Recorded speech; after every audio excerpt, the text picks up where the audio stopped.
So this is Lance from Middle Ground Books, and I'm here today with Kerry Moyer.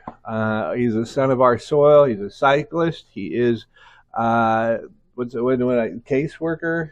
case manager, and case manager, and we're here to talk today about his new book, Salt, that has the dubious distinction of being one of my favorite poetry books that I've read.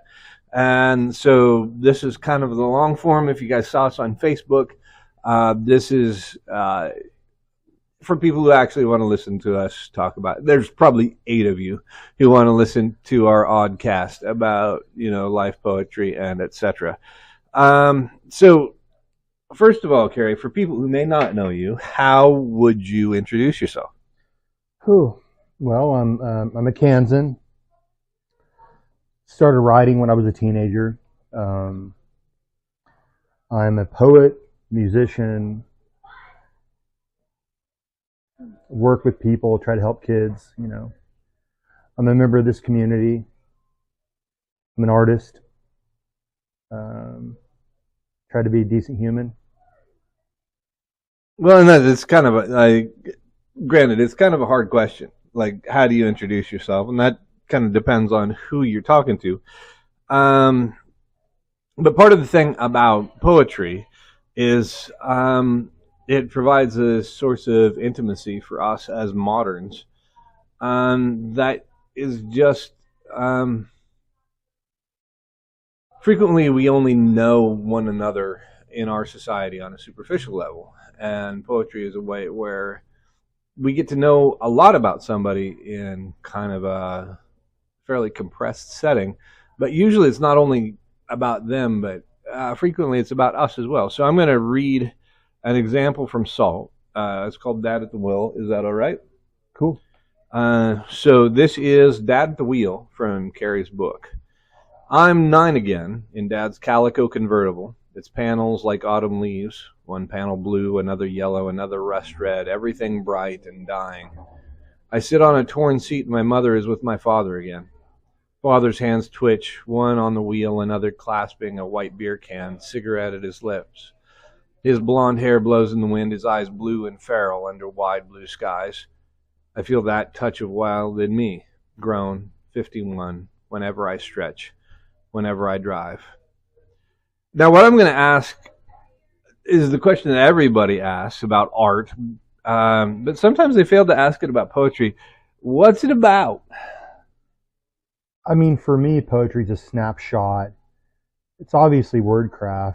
I can tell you, for me as a poet, it's about kind of taking a moment in time, a feeling, an emotion, something human, and compressing it into something that is somewhat lyrical, but tight.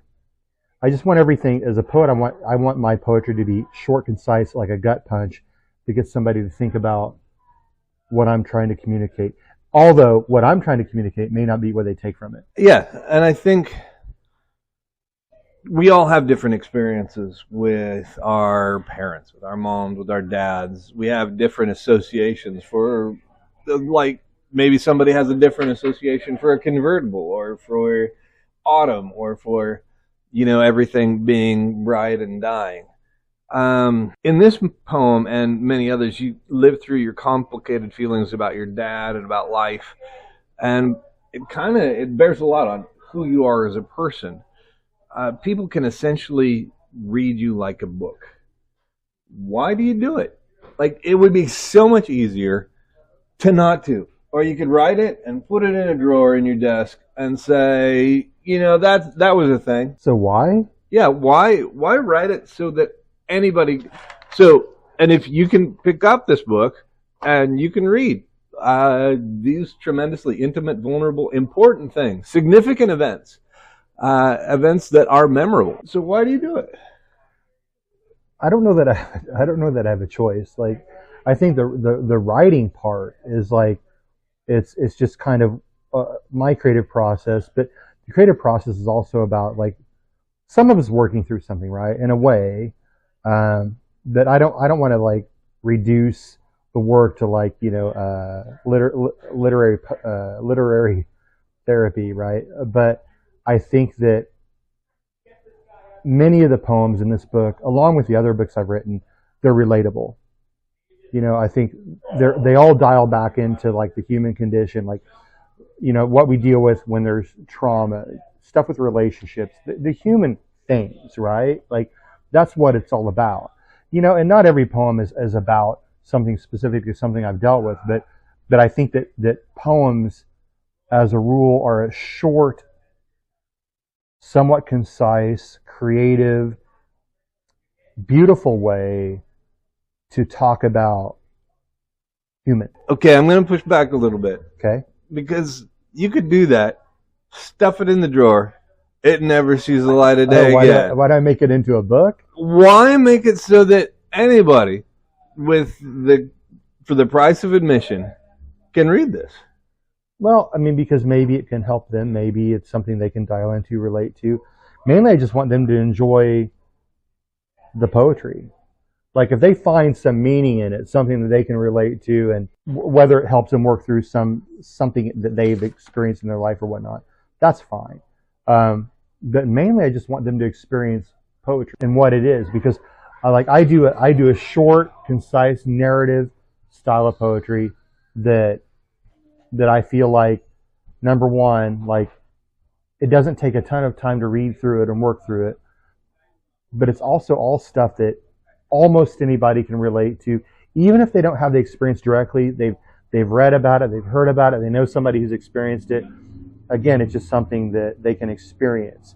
If they apply it to the poet, in this case, if they apply it to my life, because I'm using first person, that's fine. I don't mind being vulnerable, because I think part of what makes good poetry is allowing that vulnerability, much like I would say a good song is oftentimes a reflection of the songwriter, or a good piece of visual art is a representation of something the artist has experienced, or something that reflects some condition or moment in their life. I mean, I agree. For me, it's kind of a rule of threes. You can read it in 3 minutes, you reflect on it for 3 days, and you still remember it after 3 years.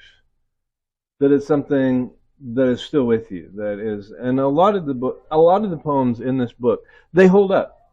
They take a remarkably small time to read. They stay current, and our short-term memory pretty readily. But some of them stick, kind of like cockleburs or sandburrs, and they don't go away, and they're still around. There's some staying power. So I guess with that said, we're about the same age, but who's the audience? Who could, as you're writing, is this just for you? Is this for anybody else? Is this who's? Do you have a perfect reader? I mean, I think that if it moves you, I'll tell you. Here's an example. One of the first readers that I had that reached out to me through social media to talk to me about my work was somebody who was a middle-aged Caucasian woman who had broken her leg and was recovering from that injury, and had picked up my first book and read it and felt connected to it. I don't have a demographic. I don't have a particular group of people that I'm trying to speak to. I think that, number one, that would require way more attention to focus in that space than I'm probably able or willing to give to it.